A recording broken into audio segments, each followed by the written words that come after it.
Arterias de la cabeza y del cuello provienen de las arterias carótidas comunes y subclavias.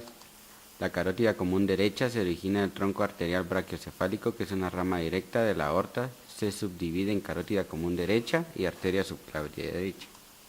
Carótida común izquierda se origina del arco de la aorta, al igual que la subclavia izquierda. Estas carótidas comunes derecha e izquierda se van a dirigir hacia el cuello en relación con el borde anterior del músculo esternocleidomastoideo a los lados de la tráquea y de la faringe. Sus ramas terminales, carótida externa e interna. Carótida externa se localiza posterior de la rama de la mandíbula, se introduce a la porción profunda de la parótida y atrás del cóndilo de la mandíbula. Colaterales. Arteria tiroidea superior se origina a la altura del hueso hioides. Arteria lingual nace a la altura del hueso hioides, se dirige arriba pasando al nervio hipogloso y después de la raíz de la lengua.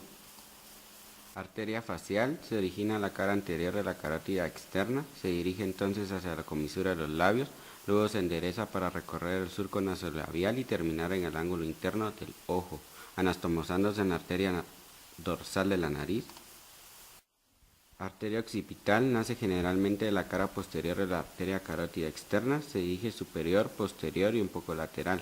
Cruza la cara anterior de la vena yugular interna y asciende posteriormente al intersticio estilodigástrico y al vientre posterior del músculo digástrico. Arteria auricular posterior se origina en la cara posterior de la arteria carótida externa, oblicua superior, posterior y lateralmente. Esta arteria pasa anterior al músculo estiloideo y al vientre posterior del músculo digástrico. Ramas terminales de la carótida externa, temporal superficial y arteria maxilar. Arteria temporal superficial se halla en el espesor de la glándula parótida. La arteria se desprende de la glándula y se hace superficial a la altura de la línea trazada desde el borde superficial del conducto auditivo externo. A continuación, la arteria asciende por la región temporal y se subdivide en dos ramas terminales.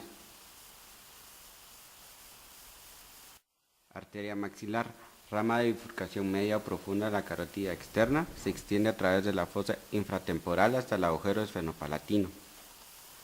Arteria carótida interna, se extiende desde la bifurcación de la carótida común hasta el cráneo, donde termina al lado del nervio óptico. Colaterales. Arteria oftálmica, nace de la arteria carótida interna, medial a la apófisis clinoides anterior, se dirige en sentido anterior, atraviesa el conducto óptico inferior y lateral al nervio óptico, penetra en la órbita rodeando la cara lateral del nervio óptico. Colaterales de la subclavia. Vertebral, nace de la cara superior de la subclavia y se extiende hasta la cavidad craneal del agujero magno. Se reúne con la arteria vertebral del lado opuesto, de esta unión se origina la arteria basilar. Tronco costocervical, se origina a partir de la cara superior de la arteria subclavia, alcanza el cuello de la primera costilla, donde se subdivide en intercostal suprema y cervical profunda.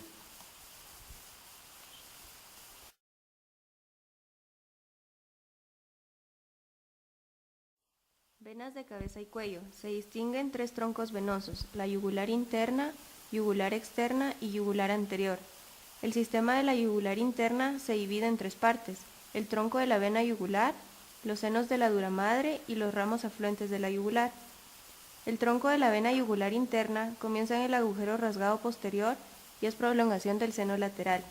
Termina en la articulación esternoclavicular y se une con la subclavia y forman el tronco brachiocefálico. Los senos de la yugular interna o senos craneales conducen toda la sangre venosa del encéfalo y de la cavidad orbitaria. Se agrupan en póstero-superiores y antero-inferiores. Al grupo póstero-superior corresponden el seno longitudinal superior, el seno longitudinal inferior y el seno recto. Las venas afluentes de la yugular interna forman tres troncos venosos que desembocan en la yugular interna. Son el tronco tirolinguofacial, el tronco temporomaxilar y el tronco aurículo-occipital. El sistema de las venas yugulares externas y anteriores o venas superficiales del cuello Se forman de la vena yugular externa y la vena yugular anterior, que corresponden al sistema venoso profundo. La vena yugular externa se origina a la altura del cuello del cóndilo del maxilar inferior, y la vena yugular anterior tiene su origen en la región suprayoidea y baja cerca de la línea media.